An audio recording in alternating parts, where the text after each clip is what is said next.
The Most Holy Church of God in Christ Jesus is a religious organization established in the Republic of the Philippines on the 9th of May, year 1922, and is duly registered with the Securities and Exchange Commission with registry number 82613.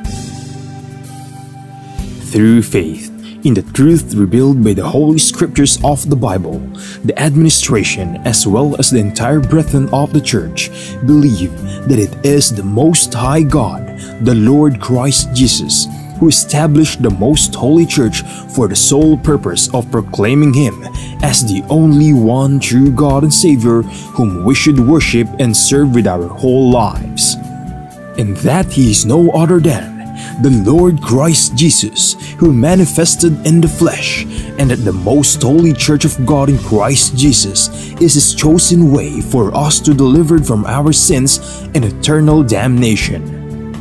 Therefore, since the Church was established, everyone who is called into the Church receive the divine obligation to partake in all evangelization efforts of the Church to fulfill the God-given commission to make disciples of all the nations.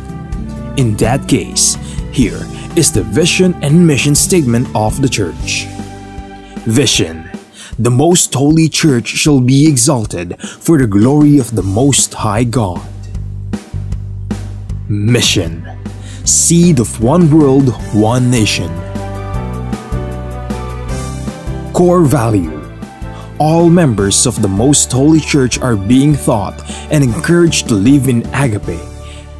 Agape is a Greek word which means perfect love and everlasting love. As the Bible further expounds, it is the kind of love that God has for all of us. In fact, God Himself is agape.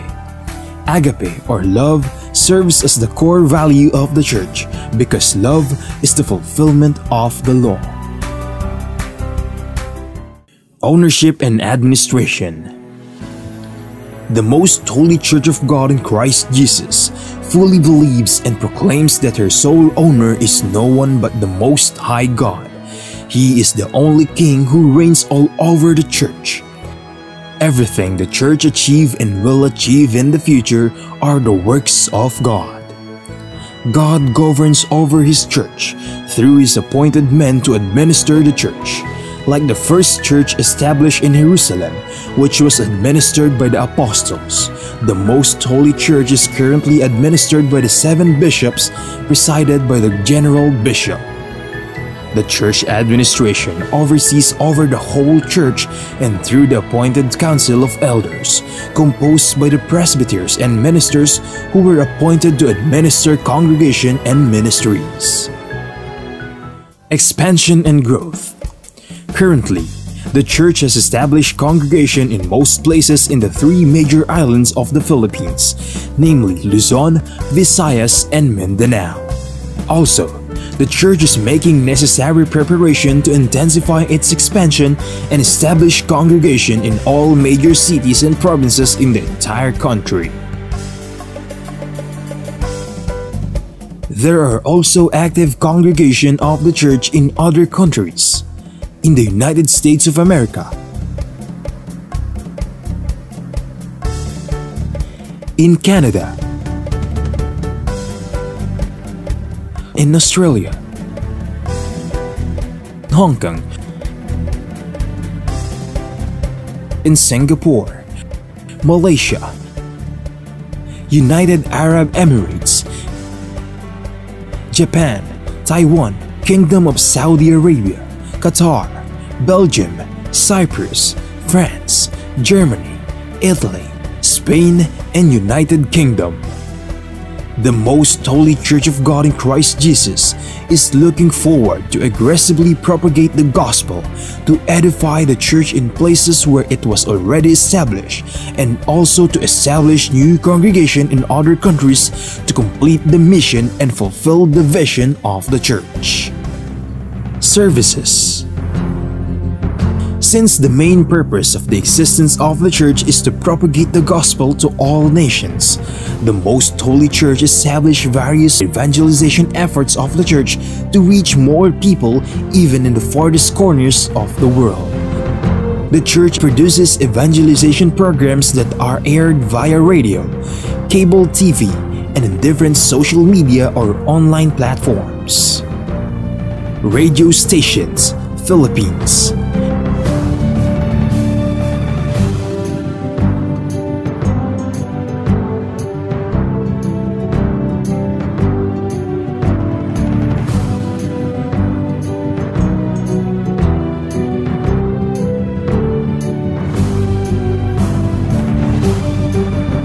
Cable TV channels.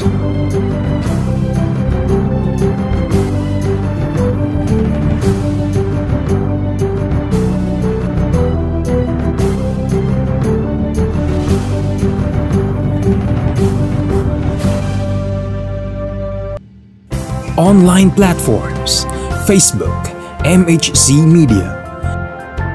YouTube, The Most Holy Church. Official website, www.mostholychurch.com. Charity. Aside from actively upholding evangelization efforts, the Most Holy Church is also active in charity works. Here are some of the ministries of the Most Holy Church established to serve both members and non-members of the church. Lingap Agape Ministry. The church established the Lingap Agape Ministry, which engages in community services like goods and charity donations, feeding programs, blood donations, and other services to cater church members and non-members who are in need. Damayang Kristiyano. On May 1, 2004, the church administration established the Damayang Kristiyano Ministry that aims to help the needs of the family of a deceased member of the Most Holy Church, especially in their burial expenses. Schools. Pristine Heritage Academy, formerly known as Pristine Learning and Tutorial Center. The Pristine Heritage Academy was established by the Most Holy Church in February of 2009. The school is open to all church members and non-members alike for the fulfillment of a part of the Most Holy Church community service. Mahanaim Evangelical Academy. The church administration aimed to give standardized education and training to church members who aspire to become missionary workers and ministers of the church. Thus, in 2018, the church administration established the Mahanaim Evangelical Academy that provides classroom lectures and on-the-job training so that aspirants to partake in the Lord's mission may be molded to become a proud messenger of God. The Mahanaim Evangelical Academy mainly holds its training in Gabay Center, the training facility of the Most Holy Church located at Barangay Sumalo, Municipality of Hermosa, Province of Bataan, Philippines. The Centennial Celebration of the Most Holy Church. The Most Holy Church of God in Christ Jesus recently celebrated its 100th anniversary on the evening of the first day of May 2022 at the Gabay Center, the newly built facility of the church situated at Barangay Sumalo, Municipality of Hermosa, in the province of Bataan, Philippines. On the morning of the same day, the church held the inauguration and dedication of the Gabay Center. The Gabay Center is a training facility of the church built through the favor of God and the collective efforts of the entire brethren from around the globe. From the proud members of the church, we are inviting you to join us and be a member of the Most Holy Church of God in Christ Jesus, so that we may share the ever-abounding favor of God towards His beloved children. Please take time to listen to the preaching of all the topics composing the lessons of spiritual salvation, so that we may share to you the teachings and doctrines of the Most Holy Church, which are purely based on the Bible that will lead us to our soul's salvation.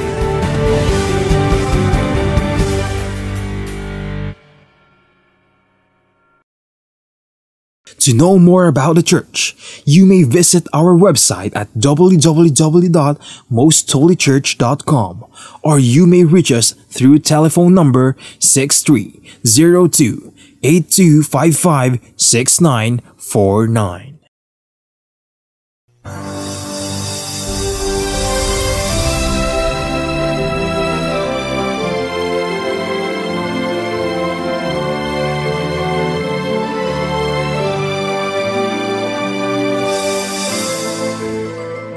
Kapayapaan po ang sumaatin lahat, mga giliw naming mga taga-subaybay. Maraming salamat sa ating Panginoon Diyos sapagkat patuloy niya tayong binibiyayaan ng buhay at kalakasan upang siya naman nating magamit, upang patuloy nating masubaybayan ang mga pagtuturo at paghahayag ng banal na kalooban ng ating Panginoon ukol po sa atin ng mga tao. At ito'y pawang nasusulat sa banal na kasulatan at inihahatid sa inyo ng programang ito na ang Kabanal-Banalan.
Ako po ang inyong lingkod, kapatid na Benhanan, at sa pagkakataong ito ay pakakapiling natin sa talakayan ng ating minamahal na kapatid na Neraya. Kapayapaan po, kapatid na Neraya. Kapayapaan din po sa inyo, kapatid na Benhanan, at kapayapaan po sa lahat ng aming mga mahal na taga-subaybay ng palatuntunang ito na ang Kabanal-Banalan. Marahil ay sariwa pa po sa atin pong mga kalooban, sa atin pong pag-iisip, ang tungkol po sa paksang itinuro po namin sa mga nakalipas na mga araw. At yun po ay tumutukoy kung bakit hindi natin kinagisnan ang kabanal-banalang Iglesia ng Diyos kay Kristo Jesus, na nakapaloob sa pag-aaral na yon na ang kabanal-banalang Iglesia ng Diyos kay Kristo Jesus ay ang nag-iisang iglesyang itinayo at pag-aaring sarili ng ating Panginoon Diyos. At gaya po ng aming ipinangako sa inyo, ay atin pong ipapahayag, sama-sama nating pag-aaralan kung bakit hindi po natin kinagisnan ang kabanal-banalang Iglesia ng Diyos kay Kristo Jesus, samantalang ito ay itinayo niya sa panahon pa ng kanyang pagkakatawang tao, at gayon nga ay tumawag siya ng mga lalaki upang isangkap at gawing mga apostol sa iglesia na kanyang pag-aari. At alam niyo po ba, mga giliw naming mga taga-subaybay, ang iglesyang ito ay mayroon pong patotoo ng hula kung bakit sa panahon na ito itinayo sa Jerusalem ay hindi po nakapagpatuloy. Ilang daang taon bago ang iglesia ng Diyos kay Kristo Jesus ay nakarating dito sa bansang Pilipinas. Ang mga pangyayari po bang ito ay nangyari na sa isang pagkakataon lamang? Ang tuwirang sagot po namin ay hindi po, sapagkat ang kabanal-banalang Iglesia ng Diyos kay Kristo Jesus ay mayroon pong hula at siyang nagkaroon ng kaganapan tungkol po sa pagbangong muli nito sa bansang Pilipinas. Kaya ito pong ating talakayan ay magkakaroon po ng dalawang bahagi. At sa pagkakataong ito, ang unang bahagi ay atin pong sama-samang pag-aaralan, at hinihiling ko po na sana ay mataimtim natin itong pakinggan at pagbulay-bulayan para rin po sa ating pananampalataya. Ang paksa po natin ngayon ay tumutugon po sa ganitong mga salita. Ang kaganapan ng hula tungkol sa kabanal-banalang Iglesia ng Diyos kay Kristo Jesus. Kapatid na Neraya, ano po ba ang hulang nasulat sa Biblia patungkol po sa kabanal-banalang Iglesia ng Diyos kay Kristo Jesus? Ang sagot po ng Biblia ay mababasa po natin sa aklat ng propetang si Oseas, Ang kapitulo po ay 2 at ang bersikulo ay 23. Pakibasa po, kapatid na Benhanan. At aking itatatag siya para sa akin sa lupa, at ako'y magdadalang habag sa kanya na hindi nagtamo ng kahabagan. At aking sasabihin sa kanila na hindi ko bayan, ikaw ay aking bayan. At siya'y magsasabi, ikaw ay aking Diyos. Sa talata pong ito ay maunawa natin ang tungkol sa sinalita ng bibig ng ating Panginoon at nagpapahayag tungkol sa mga magaganap sa hinaharap. Nang pasimula ang mga talatang ito, ang mga salitang ito ay hula at naglalaman ng 3 bagay. Ayon po sa salita ng Diyos, ang kanyang sabi, una, aking itatatag siya para sa akin sa lupa. Ang ikalawang hula, ako anya'y magdadalang habag sa kanya na hindi nagtamo ng kahabagan. At ang ikatlo, aking sasabihin sa kanila na hindi ko bayan, ikaw ay aking bayan. Ang 3 mga salitang ito na sinalita ng bibig ng Panginoon sa pakinig ni Propeta Isaias at nasulat sa Biblia, nang ito po ay sabihin ng Panginoon ng una, ito po ay hula pa lamang. At may takdang panahon na ito po ay magaganap. At ayon po sa ating pananampalataya, kapatid na Benhanan, ang tinutukoy na kaganapan sa hula ay may kinalaman tungkol sa pagtatatag ng bayan ng Diyos sa lupa. At yun nga po ay may kinalaman sa kabanal-banalang Iglesia ng Diyos kay Kristo Jesus na ipinapakilalang bayan ng Diyos sa huling araw. At ito rin yung dati ay hindi nagtamo ng kahabagan, pero ngayon nagtamo ng kahabagan.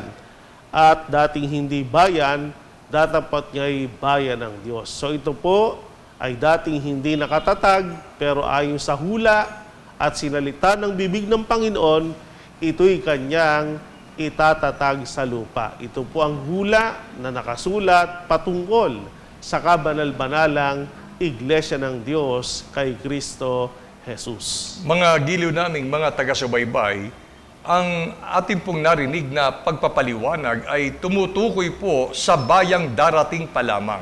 Isang bayan na dati hindi nagkaroon ng kahabagang mula sa Panginoon, subalit hinulaan ng Panginoon sa pamamagitan ng propeta Oseas na itatatag niya ito na dating hindi kinahabagan ng Diyos, dadapat ngayoy magiging bayan ng Diyos at magtatamo ng kahabagan ng ating Panginoon Diyos.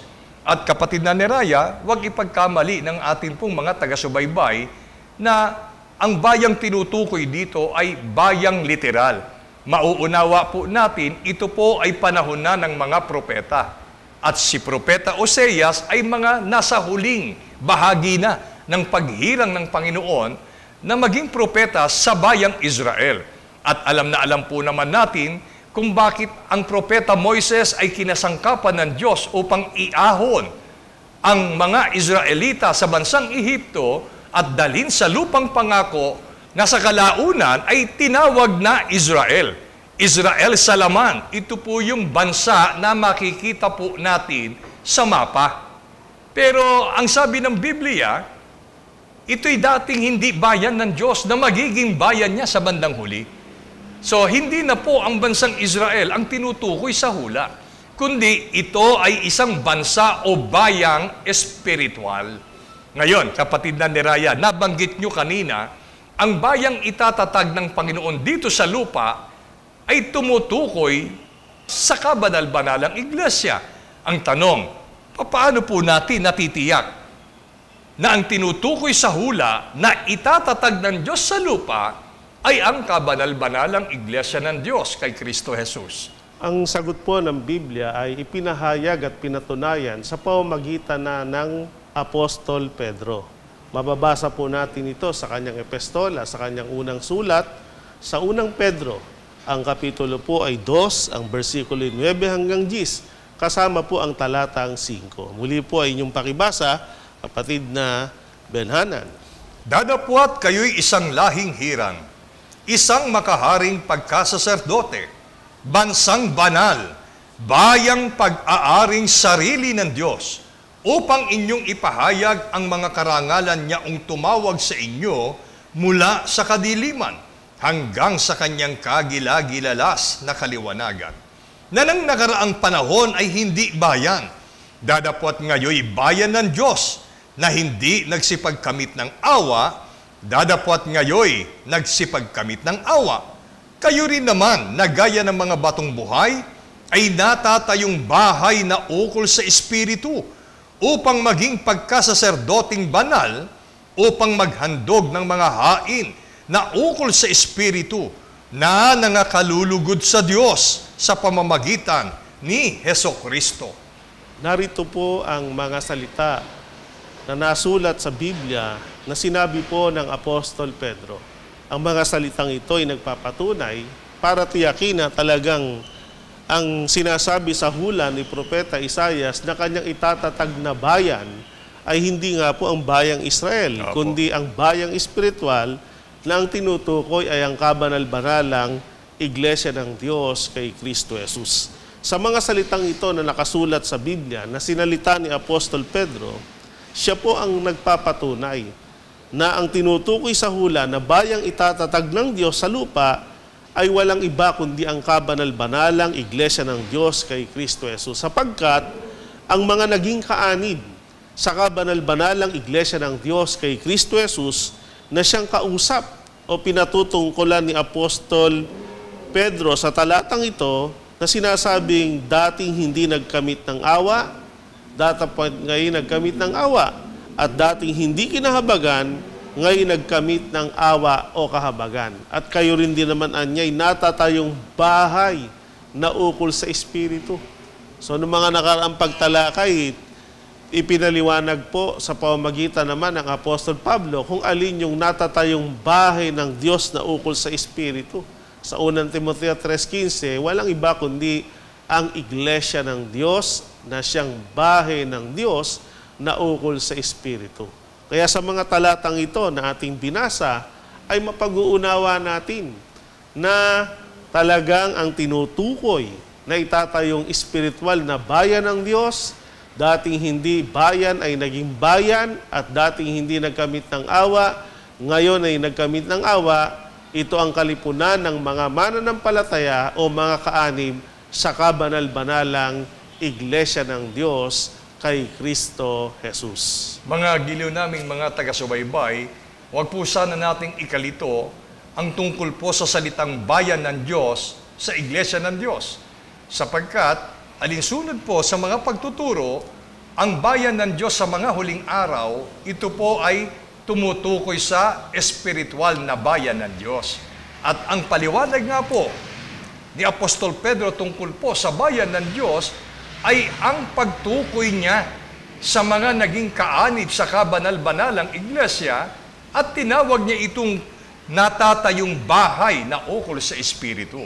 Kaya kung atin pong babalikan ang mga pagtuturo, gaya ng sinabi nga ng kapatid na Neraya, ang bahay ng Diyos na ukol sa Espiritu, ito'y walang iba kundi ang Iglesia ng Diyos na iglesyang pag-aari mismo ng ating Panginoon Diyos. Kaya sa pagbabalik-aral po natin sa mga nakalipas na mga araw, alam natin na sa Jerusalem unang itinatag at nahayag ang kabanal-banalang Iglesia ng Diyos kay Kristo Jesus nung panahong magkatawang tao ang ating Panginoong Kristo Jesus.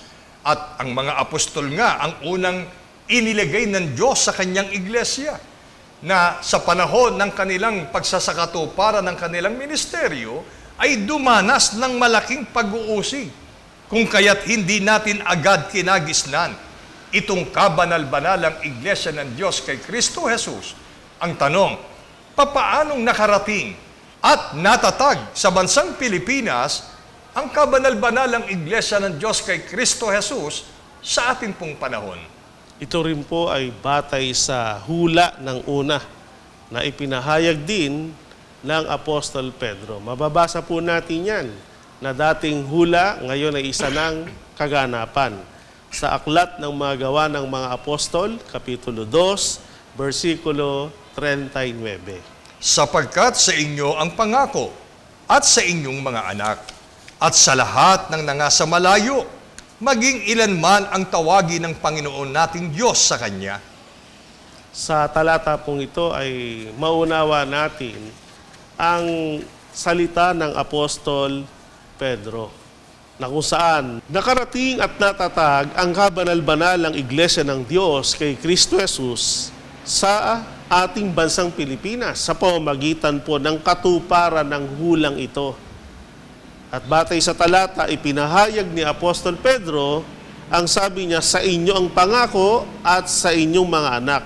Tumutukoy ito sa mga unang naging mga kaanib sa kabanal-banalang Iglesia ng Diyos kay Kristo Jesus sa dako ng Jerusalem. At ano pa po ang sabi sa talata?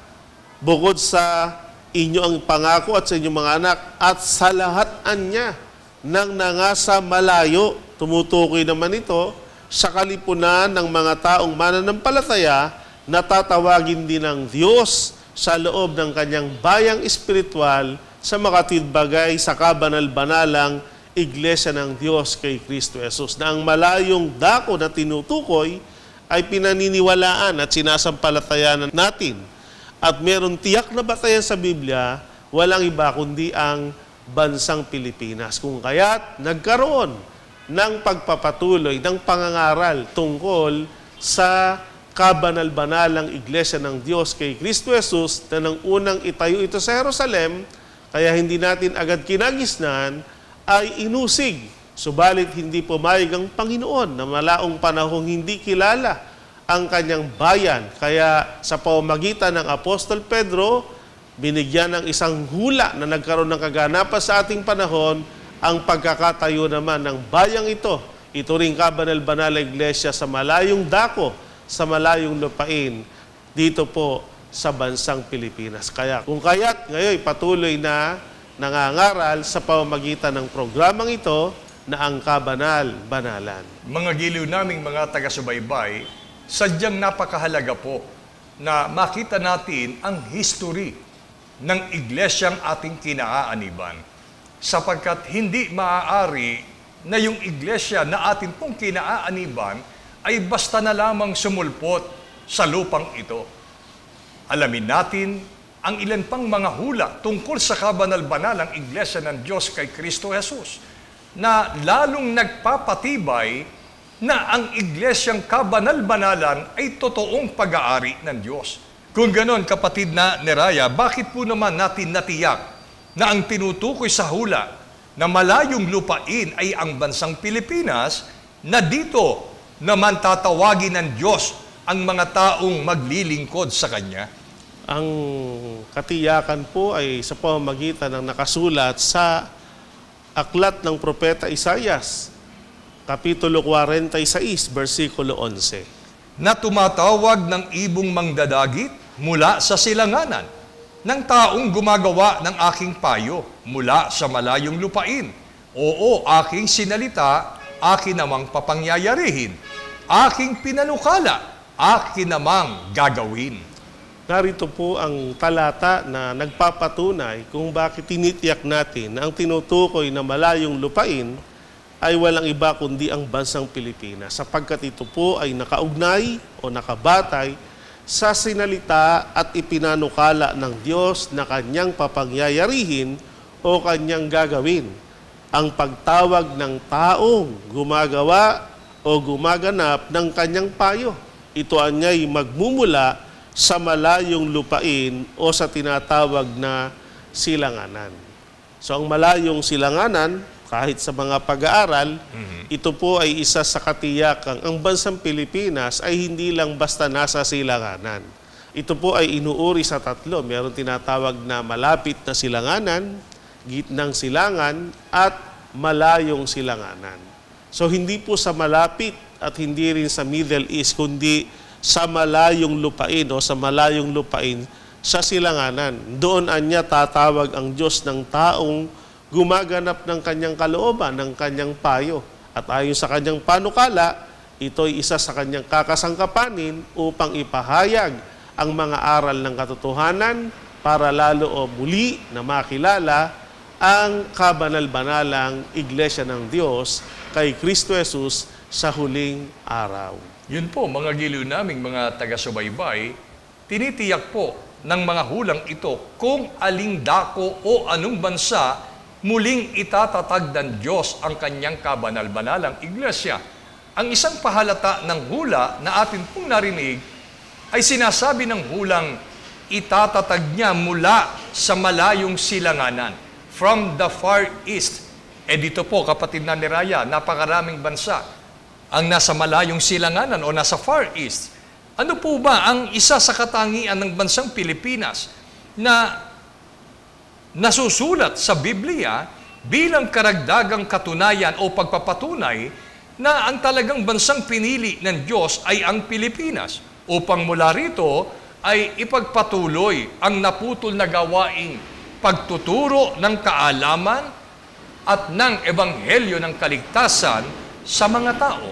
Bukod po sa ang bansang Pilipinas, ay kabilang nga po ito sa mga bansang nasa malayong silanganan. Narito pa po ang katangian ng bansang Pilipinas para tiyakin na talagang ang bansang ito ang napili ng Panginoon para dito ipagpatuloy ang pangangaral ng ebanghelyo ng kaligtasan. Ang mga batayang talata po ay mababasa natin sa Isaias Kapitulo 28, versikulo 9, kasama ang 11, gayon din naman ang Kapitulo 24, versikulo 15 hanggang 16. Kanino siya magtuturo ng kaalaman at kanino niya ipatatalastas ang balita?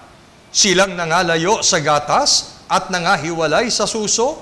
Hindi, kundi sa pamamagitan ng mga taong may ibang pangungusap at may iba't ibang wika ay sasalitain niya sa bayang ito. Kaya't luwalhatiin ninyo ang Panginoon sa silanganan. Sa makatwid bagay, ang pangalan ng Panginoon, ng Diyos ng Israel, sa mga pulo ng dagat, mula sa kaduluduluhang bahagi ng lupa, ay nakarinig kami ng mga kaluwalhatian sa matuwid.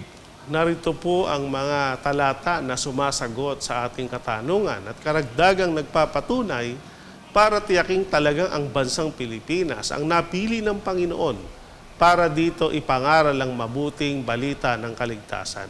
Ano po ang sabi sa talata? Kanginuan niya siya magtuturo ng kaalaman? Kanino niya patatalastas ang mabuting balita? Mabuting balita tungkol sa kaligtasan?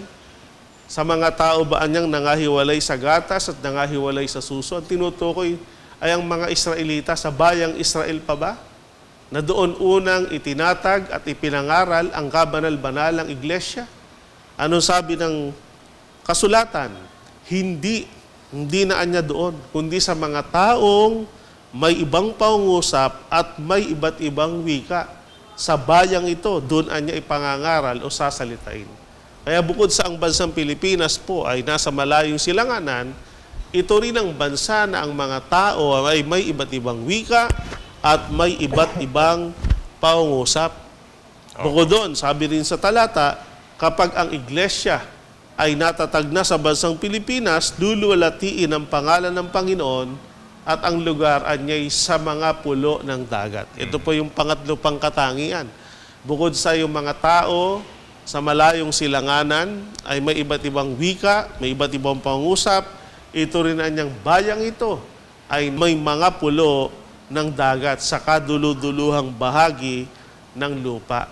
So dito po ipinapakilala na talagang ayon pa rin sa Biblia kung saan at kanino magtuturo ng kaalaman, ipatatalastas ang mabuting balita ng kaligtasan, hindi na po sa mga tao na nangalay sa gatas at nangahiwalay sa dibdib. Hindi na ang mga Israelita, kundi sa pamamagitan na ng mga taong may iba't ibang pangusap, may iba't ibang wika, sasalitain sa bayang ito na may mga pulo ng dagat. At ito nga po, ang bansang Pilipinas o bayang may iba't ibang wika, may iba't ibang pangusap. At ayon po sa mga tala, sa Wikipedia po ay merong humigit kumulang sa 130 hanggang 175 wika ang bansang Pilipinas.